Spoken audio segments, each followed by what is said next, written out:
Hi viewers, இது நம்ம MK Tech channel. இன்னைக்கு நம்ம பார்க்க போற வீடியோ என்னன்னு பாத்தீங்கன்னா gas stove low flame complaint பத்தி தான் பார்க்க போறோம். கஸ்டமர் என்ன கம்ப்ளைண்ட் பண்ணிருக்காங்கன்னு பாத்தீங்கன்னா ஸ்மால் பர்னர் அதாவது சின்ன பர்னர் ஃப்ளேம் ரொம்ப கம்மியா எரியுதுன்னு சொல்லி கம்ப்ளைண்ட் பண்ணிருக்காங்க. பாத்தீங்கன்னா உங்களுக்கு தெரியும் ரெண்டு பெரிய பர்னர் கரெக்ட்டா எரியுது.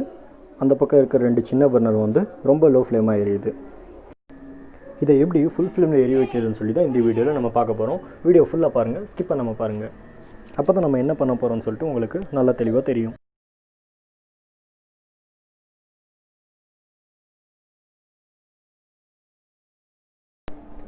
கேஸ் ஸ்டவ் பேக் சைடு திருப்பி பார்த்தீங்கன்னா இந்த மாதிரி பார்ட்ஸ் இருக்கும். அந்த இடத்துல இந்த டியூப் கனெக்டர் அதாவது எந்த பர்னர் ரொம்ப லோ ஃப்ளேம் ஆயிருதோ அந்த பர்னரை பாருங்க. அந்த இடத்துல டியூப் கனெக்டர் இந்த மாதிரி இருக்கும். அதில் பார்த்தீங்கன்னா உங்களுக்கு நெட்டு மாதிரி அதாவது அது பேர் ஜெட்டுன்னு சொல்லி சொல்லுவாங்க. அந்த ஜெட்டை நீங்கள் ரிமூவ் பண்ணுங்கள். அந்த ஜெட்டை ரிமூவ் பண்ணும்போது பார்த்தீங்கன்னா கரெக்டான பக்கம் நீங்கள் திருப்பணும்.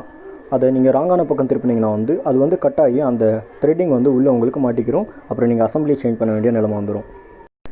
நீங்கள் ஜெட்டை ரிமூவ் பண்ணதுக்கப்புறம் முக்கியமாக ரெண்டு விஷயத்தை நல்லா நோட் பண்ணிக்கணும். அதாவது ஜெட்டுடைய சைஸு இதில் பார்த்தீங்கன்னா தெரியும், சைடில் இந்த மாதிரி சைஸ் போட்டிருப்பாங்க. இதில் 56ன்னு சொல்லி போட்டிருக்காங்க. 56ன்றது இதோடைய சைஸே கிடையாது. இதோடைய சைஸ் பார்த்தீங்கன்னா ஸ்மால் பர்னருடைய சைஸ், ஜெட்டுடைய சைஸ் பார்த்தீங்கன்னா 58 தான் உங்களுக்கு க்யூராக நல்லா ஃப்ளேம் அதிகமாக எரியும்.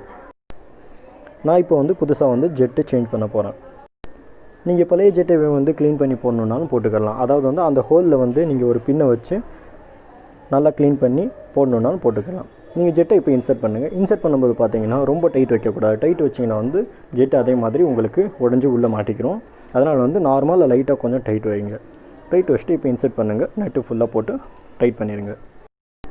இதுவரை நம்ம சேனலை சப்ஸ்கிரைப் பண்ணாதவங்க மறக்காமல் சப்ஸ்கிரைப் பண்ணுங்கள். பக்கத்தில் இருக்க பெல் ஐக்கானை கிளிக் பண்ணுங்கள். அப்போ தான் நம்ம போட போகிற வீடியோ உங்களுக்கு உடனுக்குடனே அப்டேட் ஆகும். இப்போ பார்த்தீங்கன்னா தெரியும் உங்களுக்கு நல்லா க்யூராக ஃப்ளேம் நல்லா அதிகமாக எரியுது.